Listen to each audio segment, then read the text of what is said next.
Assalaamu calaykum. Haddii aynu nahay bini aadam, Ilaahay waxyaabaha uu dunidana inoo keenay waxaa ka mid ah inaan isaga caabudno sidoo kalena aan camirno dunida. Haddaba, haddii aad doonayso in dunidani aad wax ka beddesho, iska jooji saddexdan fikir iyo kuwa kale.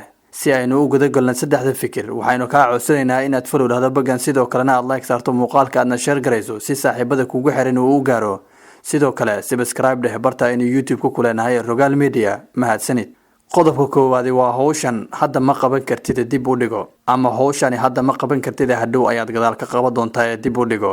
Dib u dhigashadu waa dib weyn oo ina haysta in qofka hawl uu hadda qaban karo uu ka meermeero kadibna uu dib u dhigto, taasi oo keenta inuu ilaawo qabashadeeda ama uu mar walba dib u sii riixo oo uu isdhaho hadhow ayaad qabanaysaa ee hadda iska daa.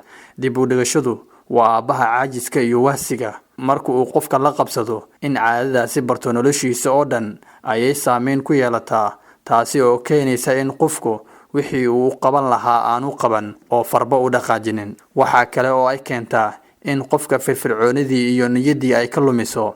Qofkiiba waxa uu noqonayaa cagajiid wahsi badan oo aan niyad u haynin waxa uu qabanayo ama wax waliba. Si aad mar walba u ahaato ruux firfircoon oo niyadsan, iska ilaali in maskaxdaada ay ku soo dhacdo hawl hadda ku taala dib u dhigo. hawl kasta waqtigeedu ku qabo oo carabtu ayay waxay ku mahmaadaa la tu'akhir camal yawma ila qadin. qodobka labaad waa cid i garab taagani ma jirto. dad badan ayaa waxa ay horumar la gaari waayeen in wax kasta oo ay naftoodu rabto ay ku xiraan cid kale in ay kala shaqayso waxaasi helidiisa. iskuma arkayaan in iyagu ay waxaasi samayn karaan ama ay raadsan karaan, balse cid kale oo ku garab siisa ay raadiyaan habeen iyo maalinba. dadkani maba aaminsana in kaligood ay wax qabsan karaan, in kaligood ay horumar isgaarsiin karaan, in kaligood ay tallaabo qaadi karaan, in kaligood ay wax bedeli karaan. wax walba waxa ay doonayaan in ay cid ugu tiirsanaadaan. bal dib u milicso dadkii dunidani isbeddelka la taaban karo ka sameeyay yay ku tiirsanayeen. jawaabtu waa maya. tusaale ahaan, qof aan shaqaysan balse uu arka sababta shaqo la'aantiisa in ay tahay caaqilka ama suldaanka reerka oo aan shaqo la doonin ama aan boos geynin, waxa uu arkaa in haddii uu suldaanku shaqo geyn lahaa in xilligani uu isku filnaan lahaa oo lacag shaqaysan lahaa, ama si fudud haddii xildhibaankiisa uu shaqo la raadin lahaa in uu gaari lahaa isku filnaansho maaliyadeed. shalay kaligaa ayaa dunida timid, berrina kaligaaga ayaa ka tagi doona. qofna kuma raacayo, godkana kula geli maayo.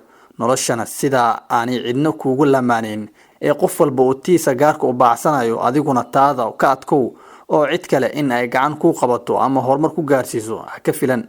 waa lagu caawin karaa, laakiin caawintaasi waa un tusaalooyin iyo tilmaamo oo keliya ee cidna ficil kuuma noqonayso. adiga ayaa laga rabaa in aad ka miro dhaliso noloshaada oo meel aad iska soo saarto. qodobka saddexaad waa mid ka mid ah qodobada ugu adag, waana dhibaatada hadda igu dhacday. waxa igu sabab ah wax hore oo la soo dhaafay. in wax maanta ku haystaa aad ku lamaanayso wixii shalay ama wixii daraata ama wixii sanado ka hor dhacay waa dhibaato tan ugu weyn, taasi oo labadii qodobba ka dhibaato badan.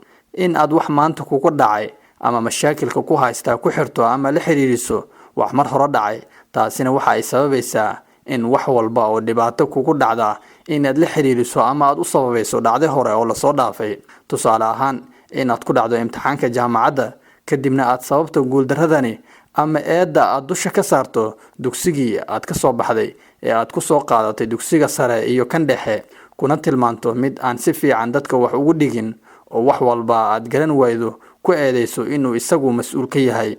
tusaale, harqaanle ama dawaarle ayaa shaati ku tolay, kadibna shaatigii sidii aad rabtay ma noqon. eedii oo dhan waxa aad dusha ka saartay saaxiibka oo harqaanlahaasi ay is yaqaaneen, sidaasina aad adigu ku baratay.